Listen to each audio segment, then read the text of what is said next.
Greetings, pod people. Welcome to another episode of My Secret Atheist podcast. So this week, I have 0 guests. It's another solo podcast. I think it could be because of Christmas or something. Everybody seems horribly busy, non-responsive. Or maybe I just said something really bad. I'm not sure. If anybody's actually listening and if you want to feed back, that would be great. So this week I thought maybe I would just go over a few news stories since I haven't even had time to blog. By the way, I blog at mysecretatheistblog.com and that's gone kind of stale. Things have been super busy. Some things that I can say, some things I can't say. So here we go. Really, the first thing I want to cover is I found this story at the Times Leader. I just want to figure out, it looks like it might be a site in Pennsylvania, northeastern Pennsylvania. And the story is, Dino Pastor preaches in Wright Township about science behind creationism. Let me tell you a little bit about this Dino Pastor guy. He has a website, dinopastor.com. He looks like a pretty fun guy, let me tell you. And I mean that sincerely, but the stuff that he's saying is just, it seems absolutely insane to me.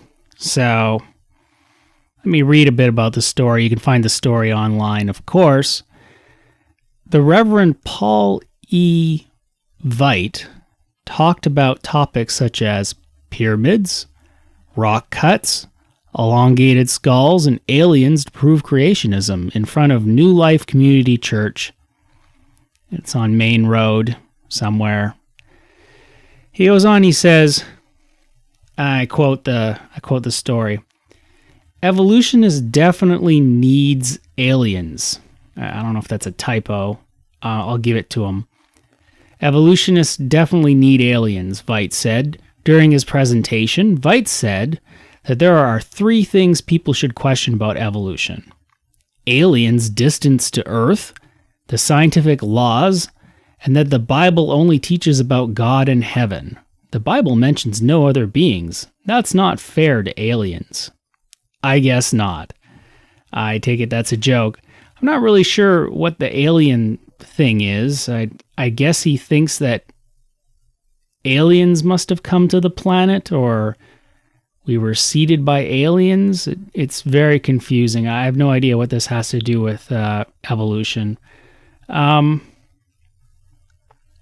He goes on, he says, describing the mutual UFO network, whatever that is, Veit reminded individuals that there is one group who has never claimed to be taken by aliens. The born-again Christians. The born-agains who have asked God for forgiveness, he said. I have no fucking clue. I guess I'd have to read his website. I mean, why is this... my brain is already fried. So he goes on to describe rock cuts. And then he says, basically then the story goes to said that he was actually, Dr. Veit or Mr. Veit was, he was invited by the pastor of New Life Community Church where this talk occurred. Mr. Dave Ellick. And he brought in Veit to contradict education, apparently, especially for younger people. So apparently education, he says, we are flooded with information and people can care less. Yes, I guess he's saying maybe people really I mean, if they try to care less about this information that's coming in, maybe they can. Maybe they can care less. Maybe it's always possible to care less about the information. I'm not really sure. Maybe he means cannot care less. Anyhow, he claimed that education in modern America presents evolution and not creationism. People need to do their due diligence. That means, I guess, that they need to listen to guys talking about how Christians have never been abducted by aliens. And so that, I guess, proves that aliens are either not into Christians or that aliens are far away from the Earth, which I guess somehow proves that evolution is false. I don't know. I'm grasping at straws here. Anyway, I mean, it's just a little story. I guess we need to go to dinopastor.com. You can read his fascinating brochure in PDF format. Stones and Bones, Claws and Jaws, Evangelistic Events, Real Dinosaur Eggs, 100-pound dinosaur dung, carnivore track in coal, 6-foot-high mammoth leg, and a tyrannosaur skull 6 feet long. It sounds like a hoot. Very interesting indeed. So that was the Dino Pastor. There's some dispelling of carbon dating here. Apparently that's no good.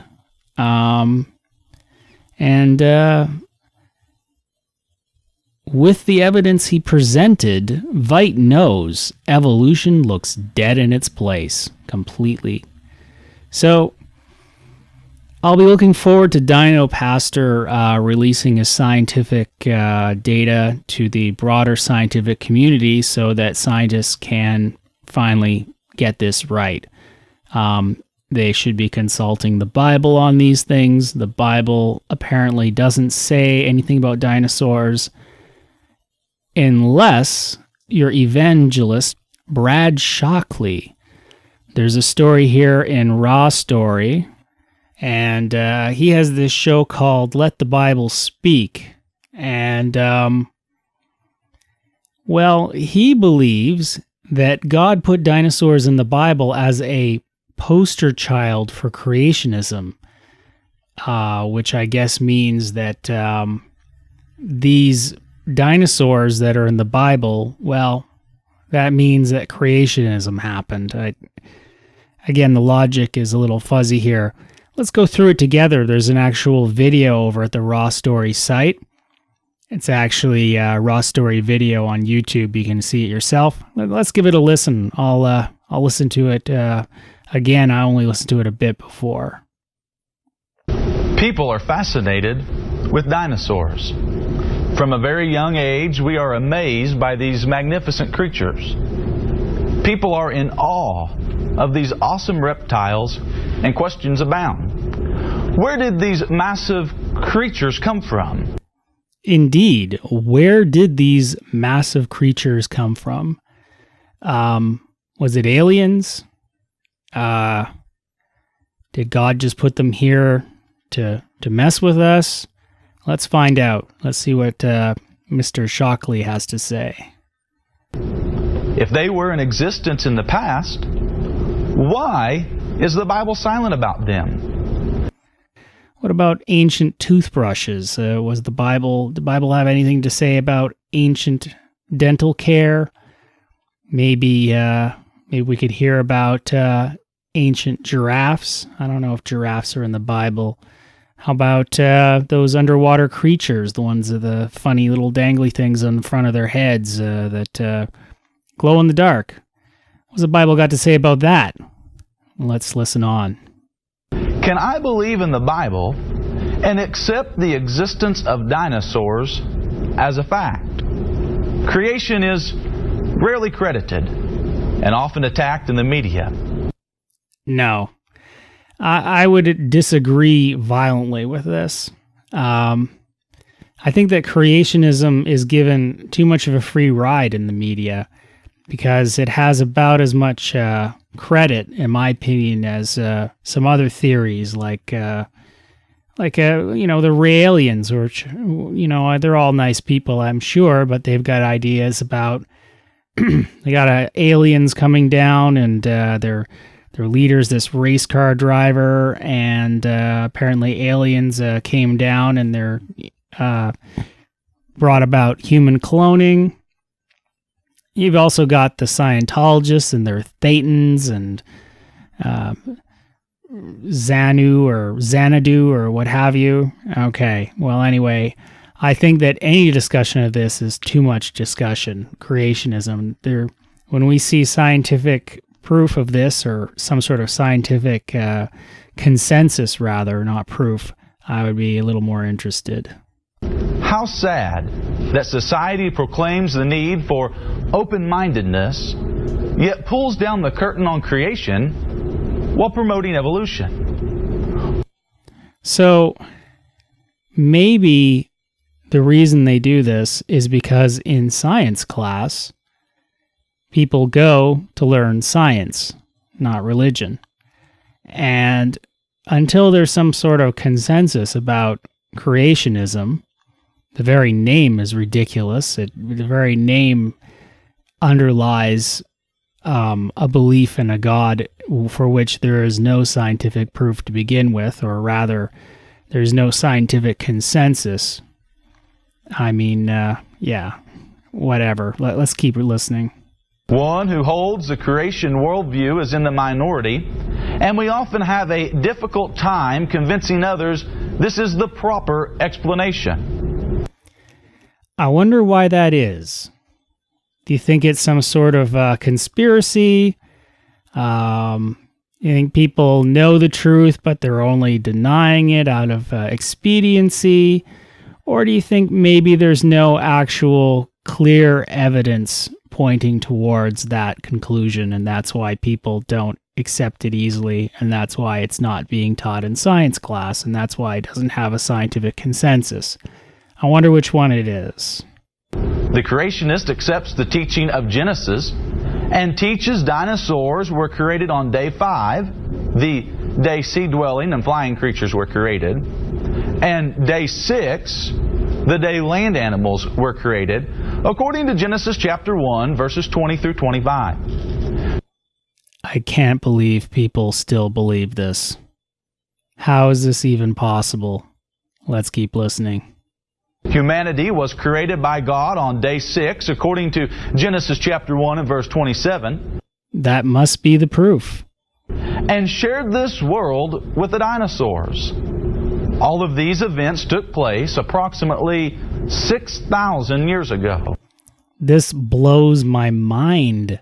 How can someone believe this, given the fossil record, given archaeological records, given the Big Bang Theory, given everything that science has to tell us?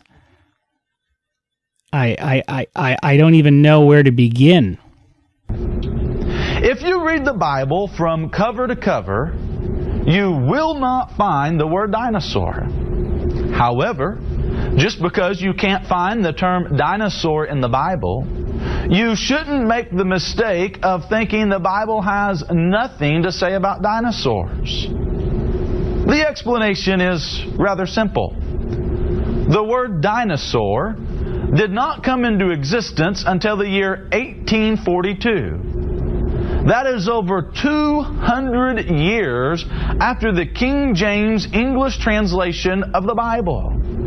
Even though we will not find the word dinosaur in Scripture, we can find several passages describing creatures that clearly fit our understanding of dinosaurs.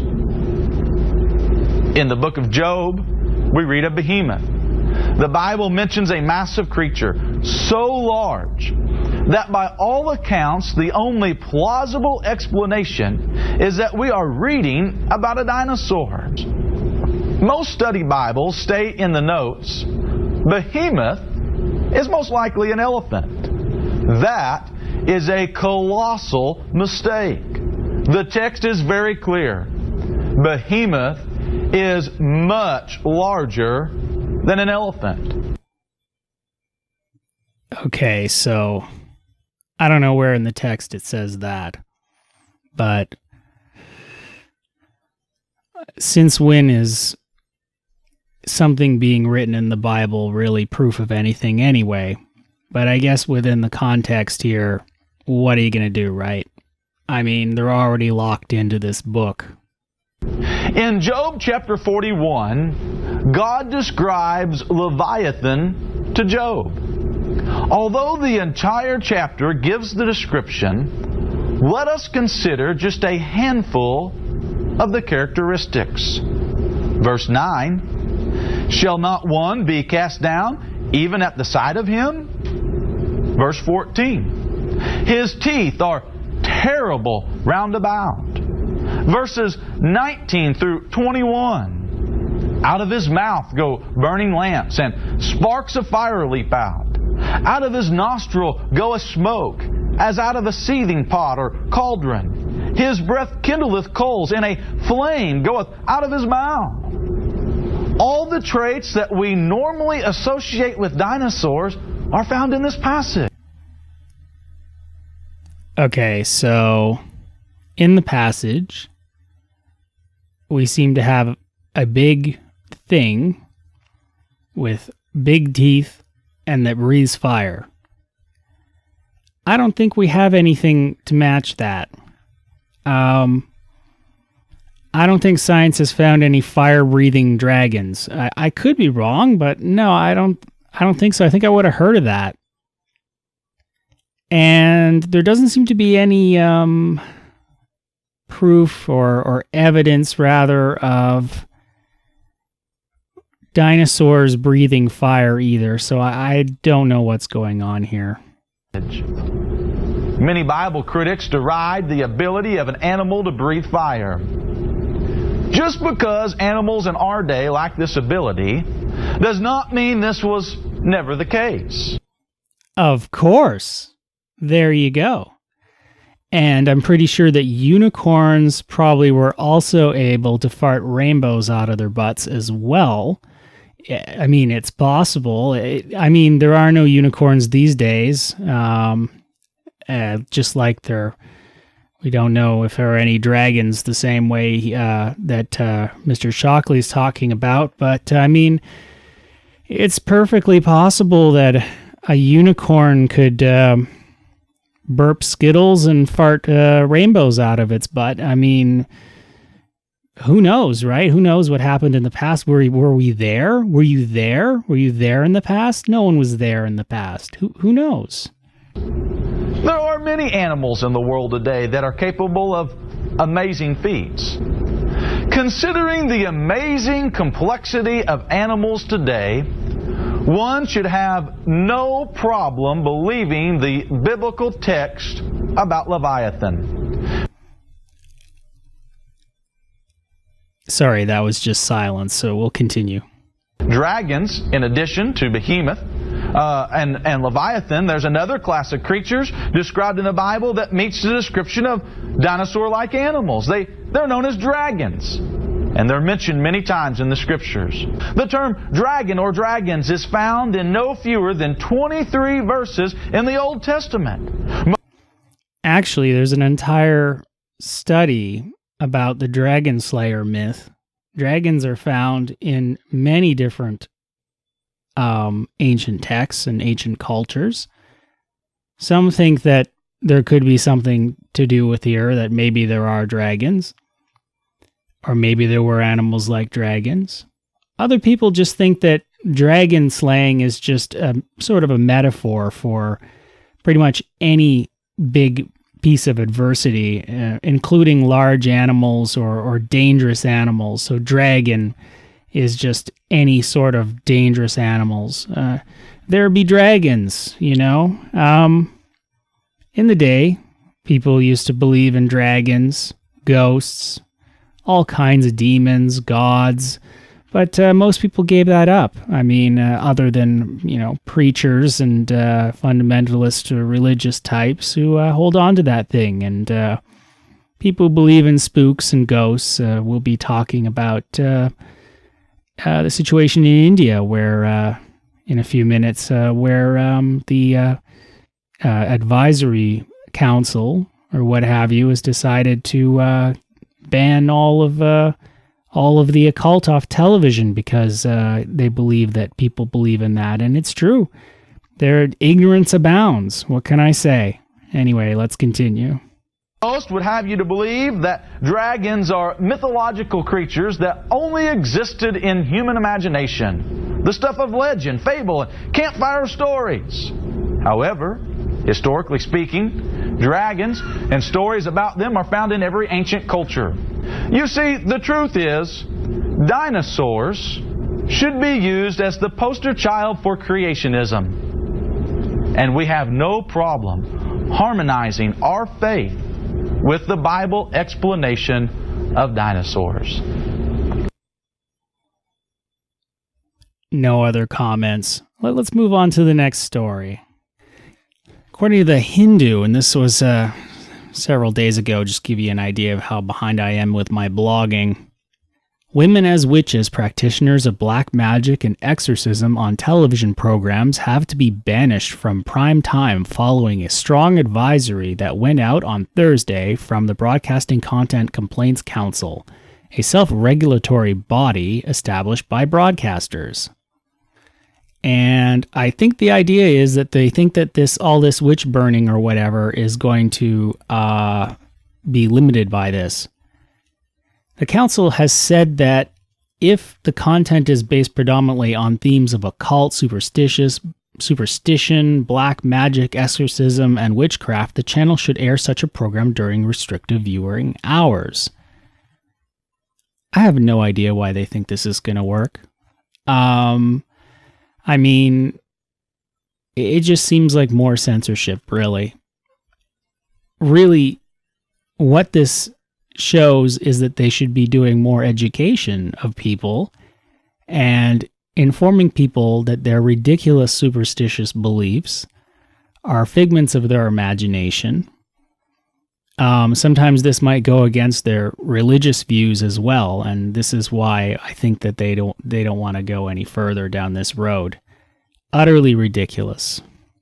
Finally, the last story that I have here, I don't know if you guys have all been following the Raif Badawi case in Saudi Arabia. This was the blogger that got 10 years, 1,000 lashes, something like $250,000 worth of fines for essentially blogging things that critiqued the establishment, the government establishment there, and also critique some of the clerical apparatus there as well. Not overtly atheist as far as I can tell.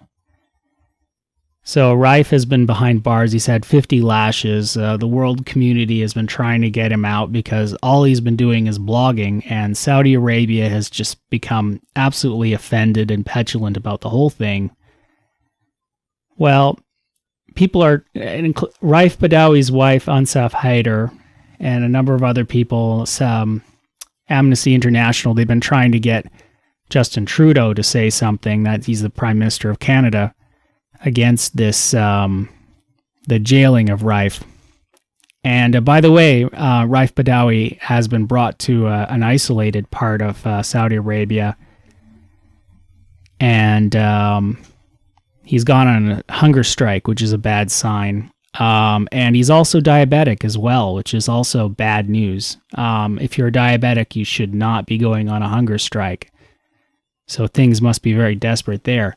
Basically, in Journal de Montréal, Actualité Politique, so political news, there's news that Stéphane Dion is going to be going to Saudi Arabia. And he's been urged to bring up the case of Raif Badawi, and we're going to see what happens. I mean, I'm not holding my breath. I think that the money coming out of Saudi Arabia is what's going to keep everybody quiet. It's just basically that's the way it works. I'd love to see otherwise. Well, that's about all I've got for now. Thanks a lot, people, for coming to the podcast. I'm going to do my best to get some guests for next week, but again, because of the Christmas season, it seems like that's tricky. Unless, of course, as I said, maybe I did something terribly wrong. It's hard to say. I've been hitting some pretty hard-hitting topics lately, or maybe people realize that hardly anybody listens to the show. If you do listen to the show and you'd like to make me feel better about myself, or maybe you just like to give me some negative feedback, please go to Twitter, the Twitter machine, and look up at Godless Poutine. It's GODLESS POUTINE, Poutine. Not Putin, like Vladimir Putin, and not putain, like the French word for prostitute. I try to make distinctions that my username is based solely on fries with gravy, sauce, and cheese, which is a famous Canadian dish because I'm Canadian. That's why I'm so polite. You might notice that I am a little sarcastic today. The week has been long, very busy, so I'm kind of on borrowed time now, but it's nice to get it all out. And it's nice to be able to effortlessly talk about things in the news because, as I said, the blogging takes up a lot of time and I just haven't had enough to make any updates lately. Not that you guys care. Anyhow, next week, hope to have some guests. Hope to make a Christmas special. And I hope to hear from you guys soon. I mean, if you want to let me know, give me some idea of who's listening, if anybody's listening at all. Even if you want to insult me, just I'd like to know because I'm seeing that people are listening, but I don't see any kind of... I don't know if they're listening to the entire show. I don't know what they think about the show, and I don't know if they even care about the show. If anything, it's therapeutic for me. So there you go.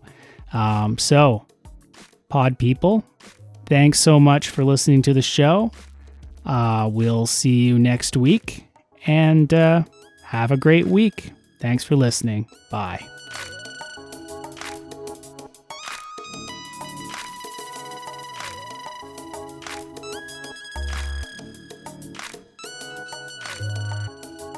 Thus concludes another episode of my Secret Atheist podcast. Music is Cocktails in Space by Dana Countryman and Interdimensional Lounge music by The Polish Ambassador. Both are available for download at freemusicarchive.com. Thanks for listening and tally ho.